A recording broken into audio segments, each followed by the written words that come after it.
Autophagy is one of those scientific terms that sounds intimidating at first, almost like a secret society of cells conspiring inside your body, but in reality, it's simply your cell's housekeeping service. Imagine every little cell carrying a vacuum cleaner, broom, and recycling bin, and at some point during fasting hours, they decide to get busy cleaning up all the worn-out proteins, broken mitochondria, and other molecular junk lying around. That cleanup is what keeps cells functioning smoothly, reduces risk of chronic disease, and is often linked to longevity. The twist, though, is that autophagy tends to get triggered when the body is in a fasted state, which means that the innocent act of enjoying breakfast, toast, eggs, coffee, whatever, comes along and effectively tells the cells, hey, no cleaning today, we've got fuel, go back to being messy. This creates a funny little contradiction in health science. On one hand, you have the ancient wisdom of breakfast being the most important meal of the day, and on the other hand, you have modern longevity research whispering, skip it if you want your cells to scrub themselves squeaky clean. It's as if your body is torn between two personalities, the efficient minimalist who loves a good fast and the cheerful grandma figure insisting you never leave the house without a full stomach. Both make good points, which is what makes the whole debate fascinating. Autophagy really does need a quiet, unfed environment to turn on, like a neat freak who refuses to start cleaning until everyone leaves the room.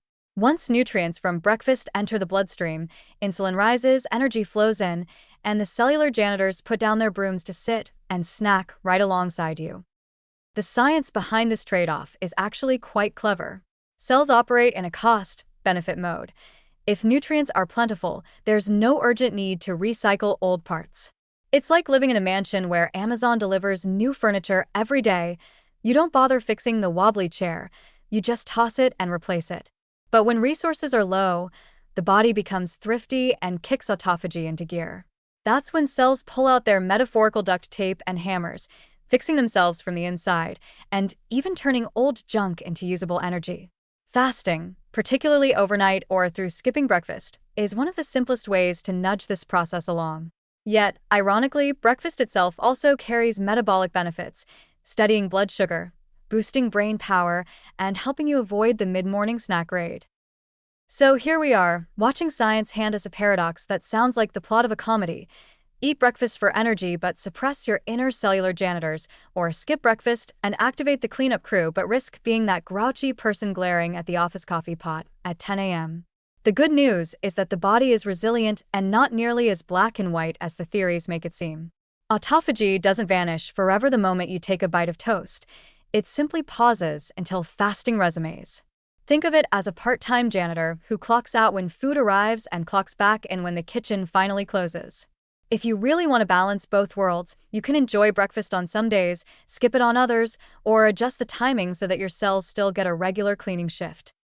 In a way, this tension between autophagy and breakfast shows how human health is always about trade-offs and rhythms, not one perfect formula. Breakfast might stop the cleanup for a while, but it fuels your body for the day's demands, while fasting can be like sending your cells on a spa retreat. Both have their place. Maybe the real answer is to treat autophagy not as an all-or-nothing event, but as an ongoing background process you can encourage with smart timing, good nutrition, and the occasional skipped meal. That way you get both the joy of a buttery pancake stack and the thrill of knowing your mitochondria are being scrubbed and polished when the kitchen finally goes quiet.